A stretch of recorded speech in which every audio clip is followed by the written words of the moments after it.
There is a golden hall somewhere above the sky. Its rafters are spears, its roof tiles are shields. Every morning the doors swing open and the dead walk out to kill each other. By evening the wounds close, the severed limbs reattach, and the slain rise again to feast on an endless supply of roasted boar and rivers of mead. The warriors laugh. The Valkyries pour. Odin watches from his throne, one-eyed, patient, gathering his army for the war at the end of the world. This is Valhalla, and you have almost certainly heard of it. It is one of the most famous afterlife concepts in all of human mythology.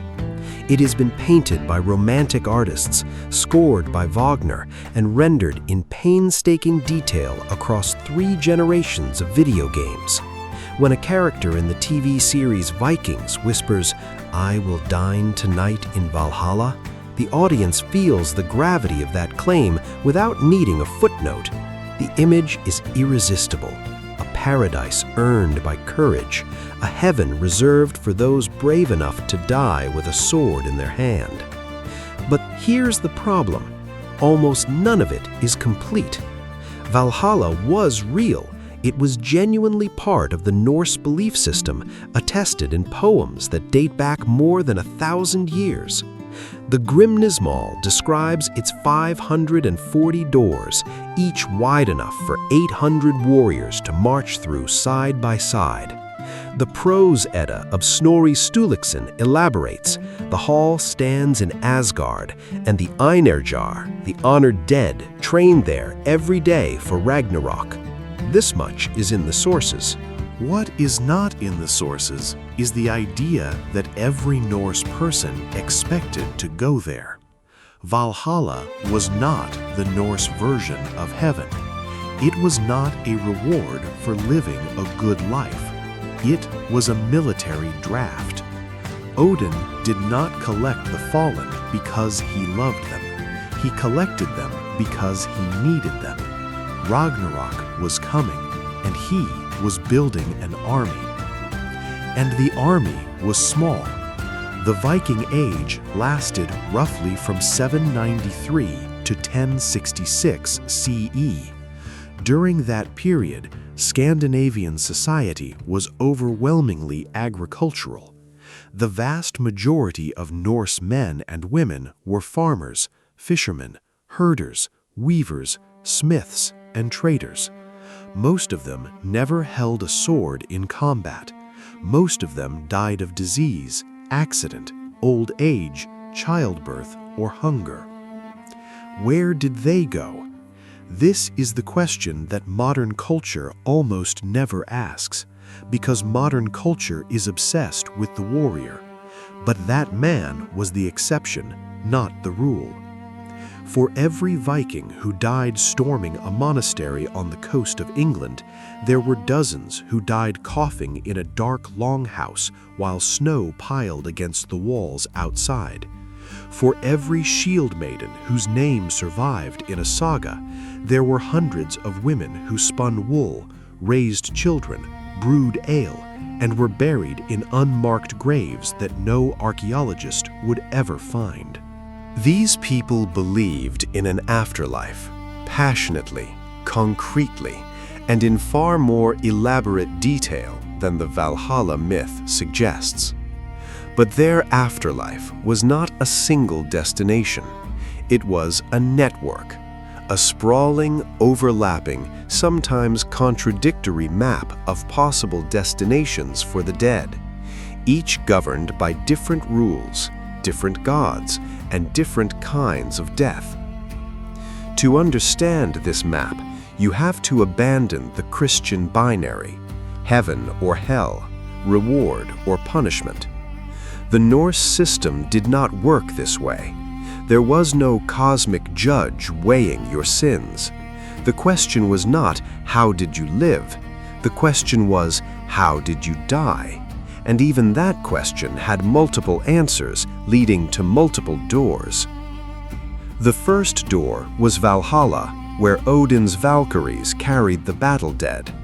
But even here, the poetic Edda states plainly that Freya chose half of the slain before Odin got his share. Her realm was called Folkvangr, and almost nothing is known about what happened there. This is one of the great silences in Norse mythology. The second door was Hel, not the Christian hell, but a vast underground realm presided over by a goddess also named Hel. This was where most of the dead went, those who died of sickness, old age, or accident. Hell was not a punishment. In the oldest sources, it was simply a continuation of life in a place beneath the ground. The third door belonged to Ran, the goddess of the sea, who caught the drowned in her net and dragged them to her underwater hall. The fourth and fifth doors were the mountains and mounds. In Icelandic sagas, the dead entered hillsides, feasting inside the earth itself, visible through cracks in the rock on certain nights. 5 doors, at minimum. The truth is that the Norse afterlife was not a system at all, not in the way a theologian would define one. It was a living, locally variable set of beliefs, shaped by geography, by family tradition, by the particular gods a community favored, and by the specific way a person happened to die. This is what Valhalla's fame has buried. Not just the other destinations, but the entire worldview behind them. A worldview in which death was not an ending, but a transition, not a judgment, but a journey, not a reward or punishment, but a change of address. The dead did not cease to exist. They moved, and in many cases they stayed close, close enough to hear, close enough to visit, close enough to help or harm the living. And there is one more thing that makes the Norse afterlife radically different from the system that replaced it. It was never meant to be universal. Christianity offered one God, one judgment, and one set of destinations that applied to every human being who had ever lived.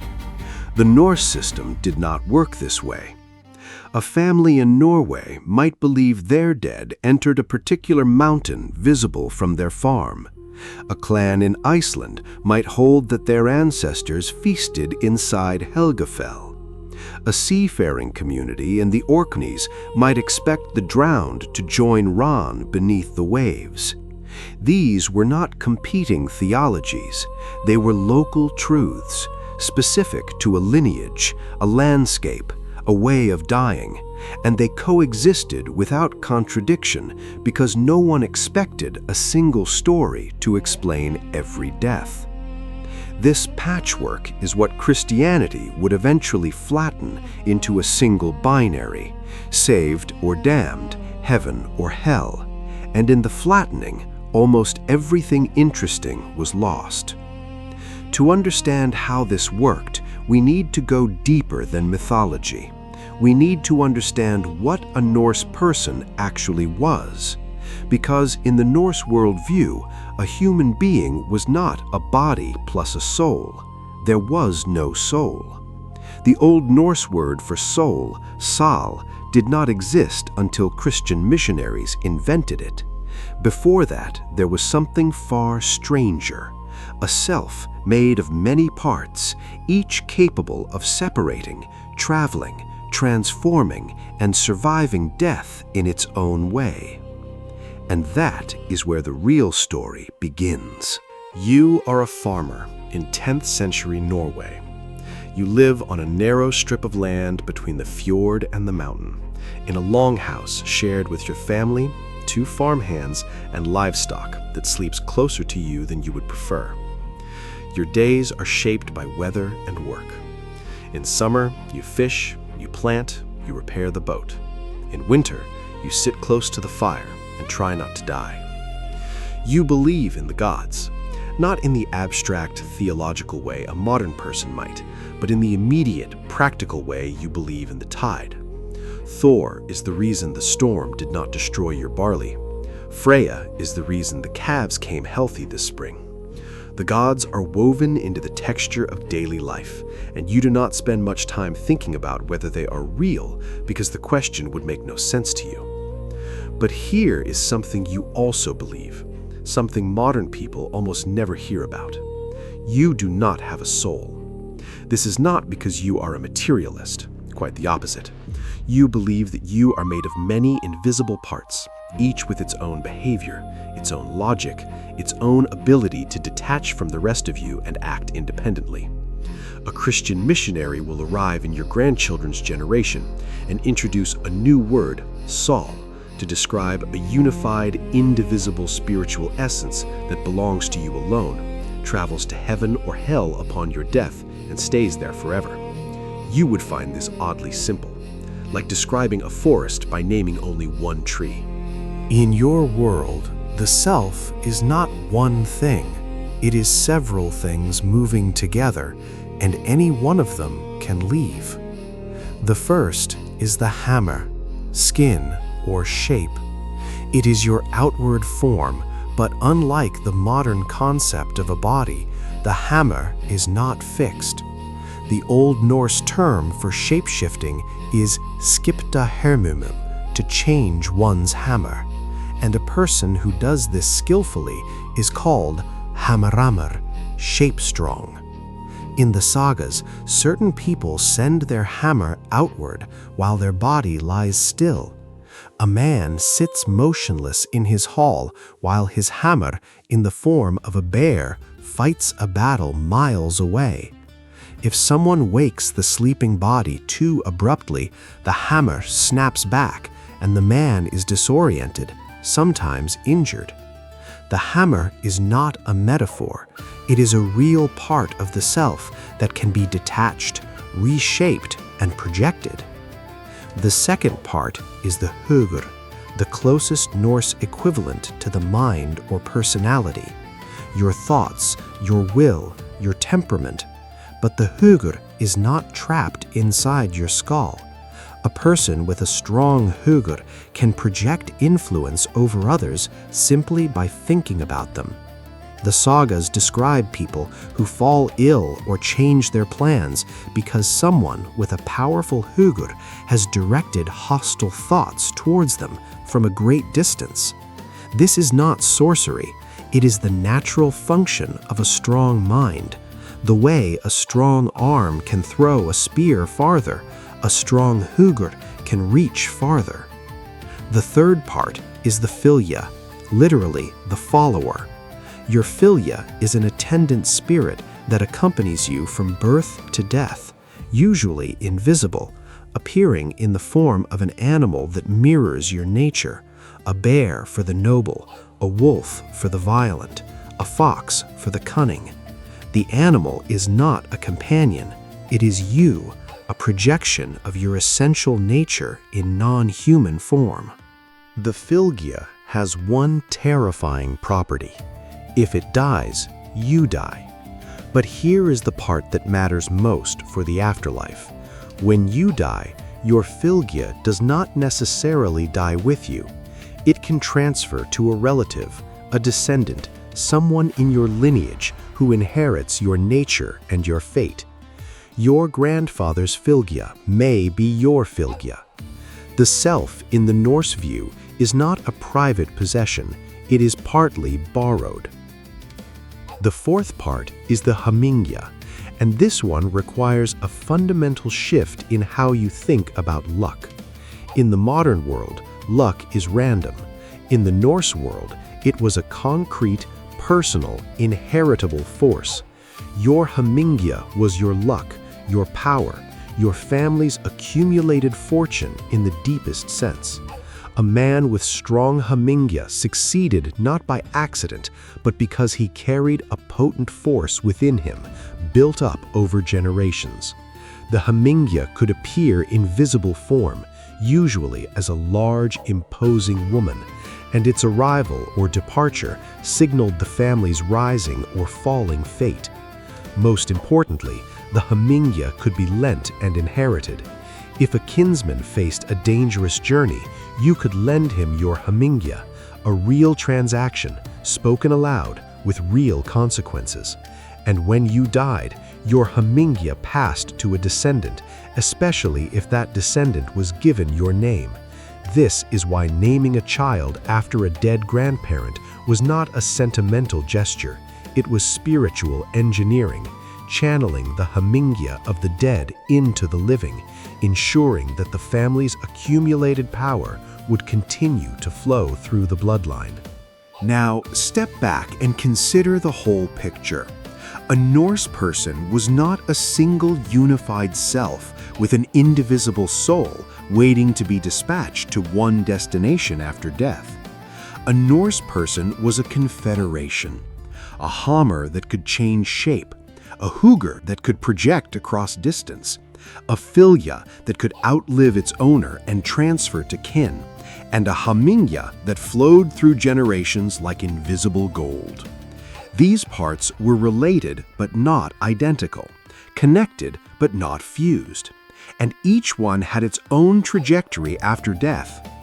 This is why the Norse afterlife was not one place. It could not be. If the self was not one thing, death could not send it to one destination. The hammer might dissolve on the funeral pyre.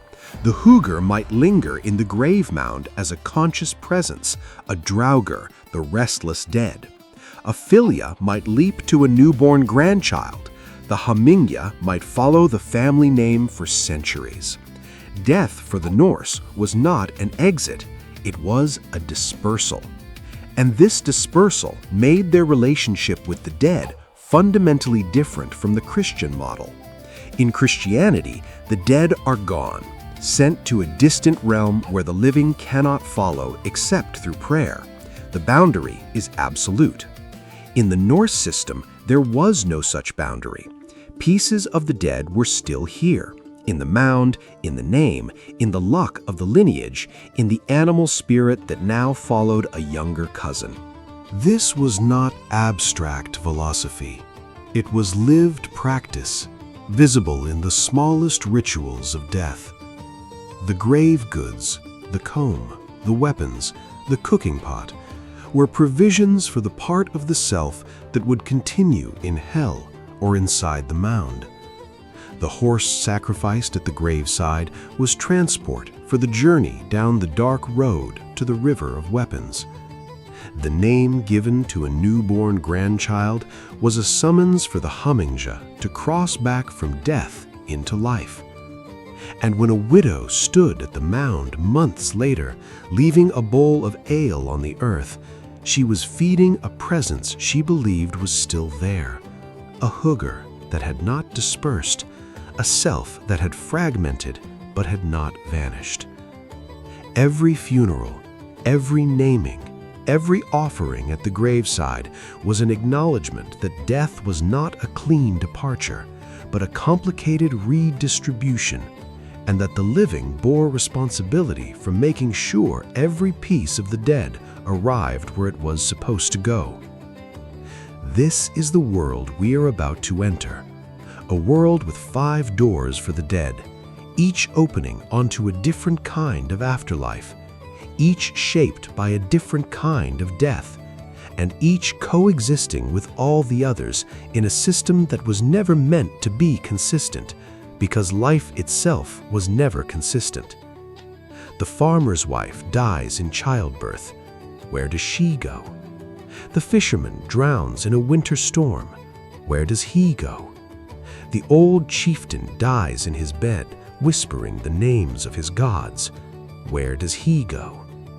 Each answer is different.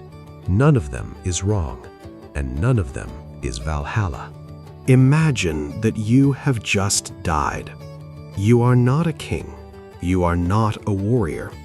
You are a woman in her 40s, living on a farm in western Iceland in the year 974.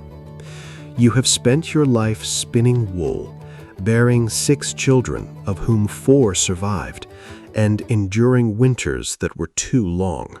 You were ordinary, and now, after a fever that lasted 9 days, you are dead. Your family washes your body, dresses you in a woolen dress dyed with woad, and pins oval brooches at your shoulders. They place you in a shallow grave with a comb, a spindle whorl, a soapstone pot, and a few beads of amber. These are not decorations, they are equipment. But where are you going? In the Norse worldview, the answer depends on several factors, and none of them are moral. No one is asking whether you were a good person. The relevant questions are different. How did you die? Which god had a prior claim on you? And what kind of funeral did your family provide? Let us open each door. The first door is hell. The most likely destination for anyone who died of sickness, old age, or accident was hell. And this is where you, the Icelandic farm woman, are almost certainly going. The word sounds like hell, and both descend from the same Proto-Germanic root, haljo, the hidden place. But the resemblance is purely linguistic. The Christian hell is eternal punishment. The Norse hell is simply the place beneath the ground where the most of the dead continue to exist. You descend, downward and northward toward the root of Yggdrasil. For 9 days you travel through valleys so dark you cannot see your own hands. Then you hear it, not water, but metal. You have reached the river Gjell, where swords and spears tumble in a current no living person could survive. A bridge spans it, Gjallabru, roofed with burning gold, and on the bridge stands the giantess Modgudr. She does not ask whether you lived well, she asks whether you are dead. The living have warmth and weight, the dead are lighter. The darker version, serpent spine roofs, servants named Hunger and Lazy, comes almost entirely from Snorri Sturluson, a 13th century Christian writing about a dead religion. Strip away his overlay, and what remains is a vast underground country where the dead persist, neither rewarded nor punished, simply present in a different layer of the cosmos. The second door, Valhalla. Valhalla is not heaven. It is a barracks. Odin knows Ragnarok is coming and spends the ages recruiting. His Valkyries select the bravest from every battlefield. These Einherjar are taken not as a reward, but as conscripts for a doomed war. Every morning, they fight each other to the death. Every evening, the wounds heal, the boar regenerates, the mead flows. This is not paradise. This is conditioning for the apocalypse. The prophecy is absolute. The wolf will swallow Odin, Thor will die from the serpent's venom, and the world will burn. The Einherjar are being prepared for a battle they cannot win. And even this selection was complicated. The Grimnismal states, half the slain she chooses each day, and half has Odin. Freya picks first. The goddess of love had seniority over the king of the gods. The third door, Folkvangr. Almost nothing is known about what happened to Freya's half. Folkvangr, field of the people, is mentioned in exactly one stanza. Some scholars argue it and Valhalla were originally the same concept. Others suggest Freya's connection to death was older and more fundamental, that Valhalla was a later warrior elite ideology that overshadowed an older death goddess tradition. If correct, Folkvangr is not the footnote, Valhalla is. The fourth door, Ron's Hall. Now leave the land, go to sea. In a seafaring civilization, storms killed constantly. Ron lived beneath the sea with her husband Aegir, and she had a net. When sailors drowned, she caught them and dragged them to her underwater hall, not torment, but undersea continuation. There is one extraordinary detail in Eyrbyggja saga. Thorod and his crew die when their ship is driven ashore. Their bodies are lost. A funeral feast is held, and during the feast, the dead men walk in, dripping wet. Water pools around their feet. The living are startled, but not horrified. If the drowned attend their own funeral, it means Ran has received them well. The dead sit by the fire, warm themselves, and leave. The living clean up the water and continue. The fifth door, the mountain. The last destination has no god and no named realm. In certain sagas, the dead simply enter mountains and live there. In Eyrbyggja saga, a shepherd near Helgafell one evening sees the mountain open. Inside, great fires, clinking drinking horns, roaring voices. Someone welcomes the recently drowned Thorstein by name, bidding him to sit opposite his father. The mountain closes. The story is told as fact. This belief may be the oldest of all, predating Valhalla and Hell. It has parallels in Sami tradition. It may represent a layer of Norse religion from before the Aesir Vanir theology, local, family-based, landscape-bound. If your dead were inside the mountain was not just rock, it was a hall. The landscape had tenants. 5 doors, 5 destinations. Not one operated on moral judgment. The Norse afterlife was not about deserving, it was about belonging. To your death, to the god who claimed it, to the place where it happened. Once you arrived, you simply continued. Being dead was not so different from being alive, just quieter, colder, longer. But the dead did not make this journey alone. The living had one final obligation: to send the dead off properly, to build the fire, load the ship, lay the weapons in the grave, sacrifice the horse and the hen. The funeral was not grief, it was a launch, the act that opened the correct door.